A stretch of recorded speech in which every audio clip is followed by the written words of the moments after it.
All right, 6.2, simplify expressions.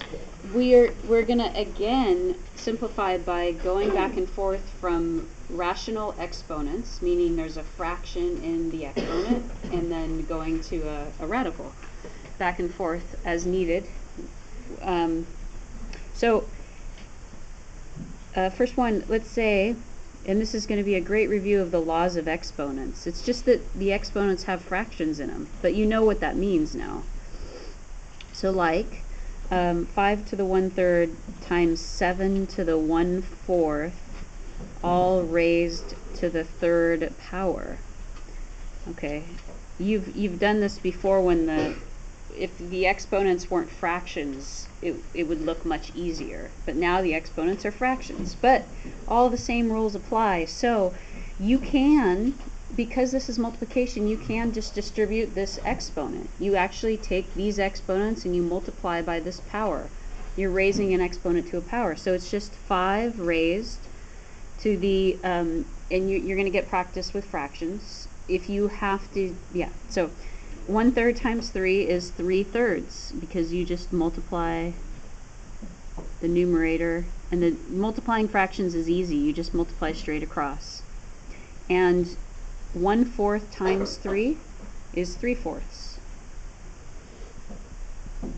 It's like 3 over 1. You just multiply straight across.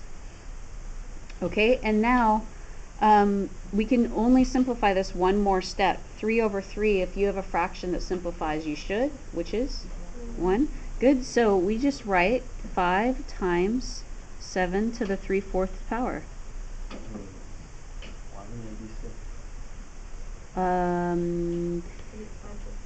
5 to the power of 1, yeah. Yep, great question. 5 to the power of 1. And you just leave it like that. You can't do anything else without your, we're not using our calculator, so you just leave it like that.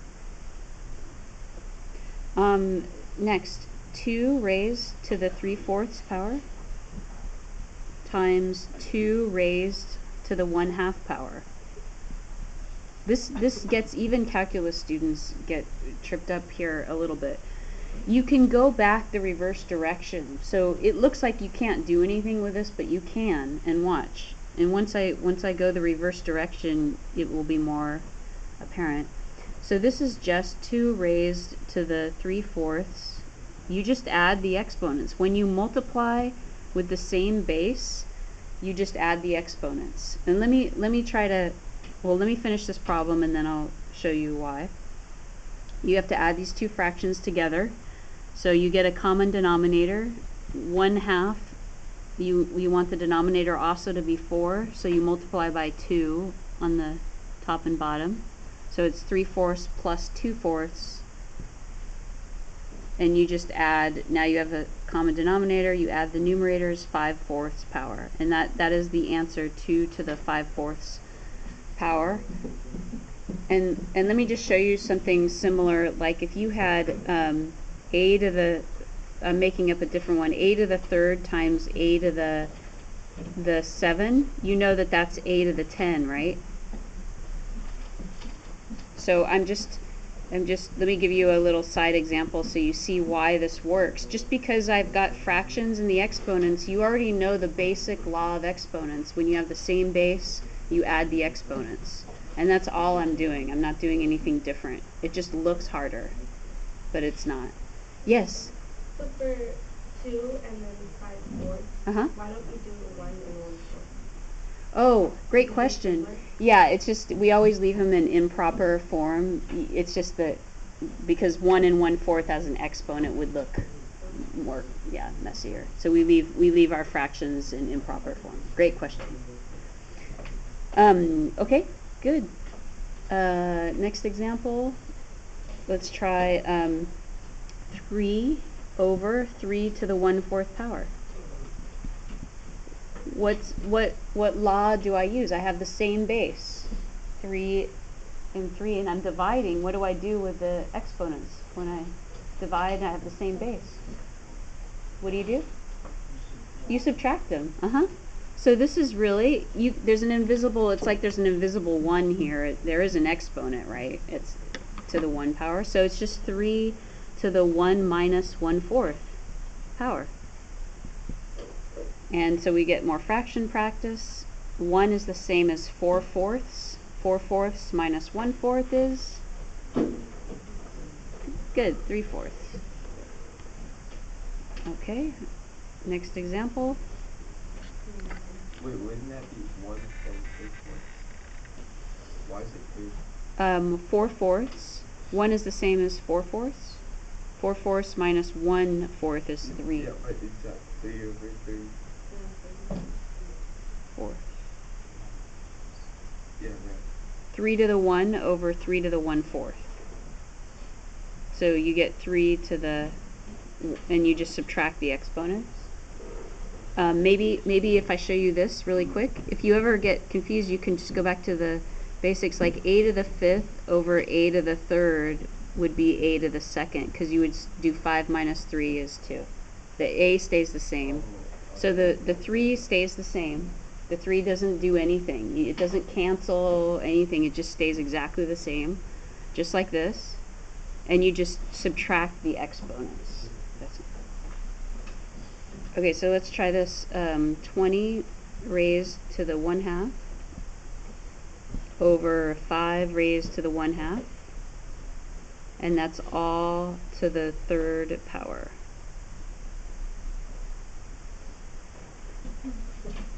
Okay, so these are not the same base here, 20 and 5, so we can't just subtract the exponents. But what we can do, since they're both raised to the same power, is we can just undo it, like go back up a step, and just instead of distributing it to both, we just back up and pull out the raised to the 1/2 power like that. Okay, so because normally we would just distribute this exponent, so we're just backing up a step, because that allows us to do 20 divided by 5. So now I just have 4 to the 1/2 power raised to the 3rd, and I'm almost done. You know that an exponent, when you raise to a power, you just multiply those exponents together.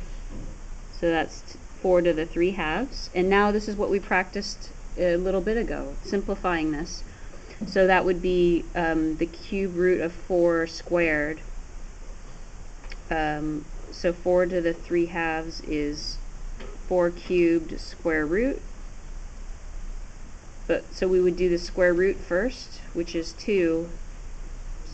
So 2 cubed is 8, right? So that whole thing simplifies to 8. And I'm gonna switch boards here to keep going with more examples. Make sure you've got that down. Example 5 is going to be the 4th root of 27 times the 4th root of 3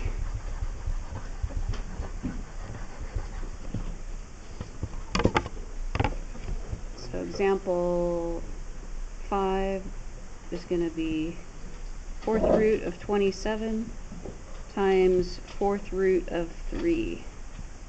Okay, well, we're looking at radicals. Remember, that's the title of the unit, radical function family.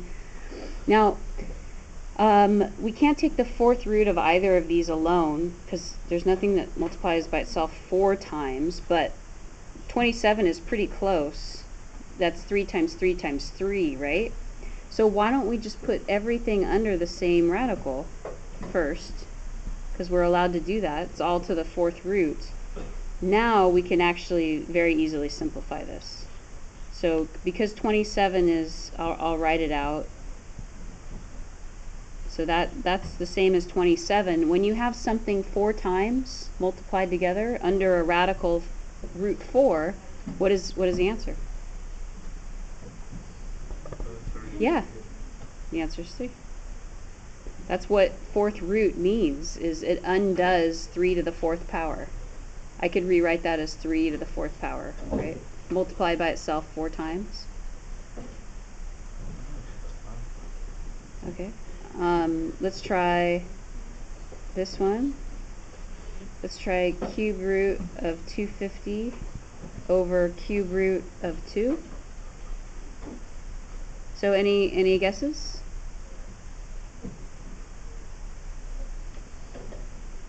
on what to do with that? What do you think? Cube root of 250 over cube root of 2? And just put them under each other. Exactly. Put them all under the cube root. 250 over 2, because that divides in really nicely. What's half of $2.50? Good. Do a little mental math. 125. And there is a cube root of 125. It's a perfect cube. 5. Good. Let's try this one. Change it up a little bit. Cube root of 5 plus cube root of 5 plus cube root of 40. Okay. Now we're talking about a whole different animal here, because it's not multiplication or division, it's addition, and you can only, I'll put a note here, you can only combine like terms. You can only add or subtract things if they're like terms, and these are not. They would both have to be the cube root of the same number to be able to add them together. But we might be able to fix that. So let's see. If we look at each individually, cube root of 5 I can't really do much with. Cube root of 40 though, I can rewrite. There's a perfect cube in there. If I rewrite it as 8 times 5, or you could break it all the way down, 2 times 2 times 2, right? Times 5. 40 is the same. I'm just changing this to 8 times 5. The cube root of 8, okay, so cube root of 5 stays. Can't do anything with that. Plus. That hasn't changed. Here, the cube root of 8 is just 2. So you get 2 cube root 5. So what I just did is this part right here, cube root of 8, became the number 2. I just brought it out. So watch this. You just add these together. You have, these are like terms. Cube root 5 and cube root 5, those stay the same. How many cube root 5s do you have? Okay, I heard 2, you have 3. Watch, you have 1 here. I'm gonna throw a 1 in here. You can always put a 1 in front of anything. So I have 1 of them here. I have 2 more. So I have 3 total cube root 5s. You just keep the cube root 5 all, So I have 3 total cube root 5s, and that's my answer. I have 1 here. I have 2 more there. So I have 3 total. So you can only combine like terms with radicals. Let's try this. Cube root of 27. Yeah, this is just for practice. This is not a new concept. That's fine. Okay, let's try to simplify that. Cube root of 27 q to the 9. Do you see any perfect cubes under there? I see a couple. And I'll write it like this so that you can see it too. 27 is just 3 cubed. So that's a perfect cube. And q to the 9 is just q to the 3rd cubed. Right? So I can simplify this quite a bit. I just get 3q cubed. And that's my answer. If I want to work backward, let's say I take this and I cube it. 3 cubed is 27. Q cubed raised to the 3rd power is q to the 9. So it works. Another way of writing this, if it helps you, is you could see that this is 3 times 3 times 3, and this is, you could write out all the, q to the 9 is 1, 2, 3, 4, 5, 6, 7, 8, 9. You could go from here to here if you want, and in every group of 3, you would take one of them out. Every group of 3 of something, and you would get this. So that's another way of doing the same thing. Number 9. Let's say I have the 5th root of 5th root of It's gonna get more complicated, so stay with me here. And the best way to learn, I feel like, is just seeing examples. So last one I'll fit on this board, and then I will move on. Fifth root x to the 10 over y to the 5th equals. So let's try that. Okay, it's in radical form right now. You're not going to be able to cancel out any of these because they're different. One's x, one's y. You can't cross any out. You can't divide. It's not the same base. You can't do anything there. But by converting to fractional exponents, it's in radical form. You can simplify. So this, what would the fraction be for the exponent? The power is 10. The root is 5. So that's to the 10/5. And what's the y? What fraction do you raise it to? Yeah, to the 1. Well, first we write 5/5 to the 5th power, 5th root. How nice is that? You just get x squared over y. Done. 2 more examples. Number 10 and 11. Here we go. Number 10 is going to be 6x y to the 3/4 over 3x to the 1/2 y to the 1/2. Okay, now we're getting to the level that you should be able to do, you should be able to be tested on these. Okay, so this is just laws of exponents, literally, but there's fractions. So all you do is just look at each part, look at the constants first. 6 divided by 3, what's that? Yep. So looking down at the constant, 6 over 3 is 2. Done. Look at the x's. X to the 1 over x to the 1/2 is x to the? Good, 1/2. You just subtract 1 minus 1/2. Now let's look at the y's. Y to the 3/4 over y to the 1/2. You have to do 3/4 minus 1/2. That is 1/4. And that is done. Nothing else you can do there. If they were negative exponents, I would take the reciprocal. And last one. Let's say you have square root of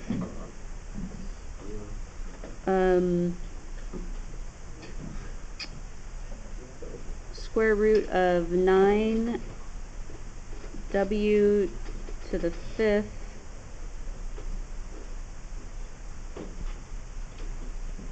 let's see. Yes, square root of 9w to the 5th minus w root w cubed. And I want to simplify that. Okay, so right away, addition or subtraction, you can only add like terms. These don't look like terms at all. So you have to work on each one and simplify it. So 9w to the 5th, well, are there perfect squares under there? Yeah. 9 is 3 squared. And w to the 5th is w squared times w. That's to the 5th power. You can do w squared twice and to the w. That would be a total of 5 w's. If it's better for you, write out the 5 w's. That's fine as well.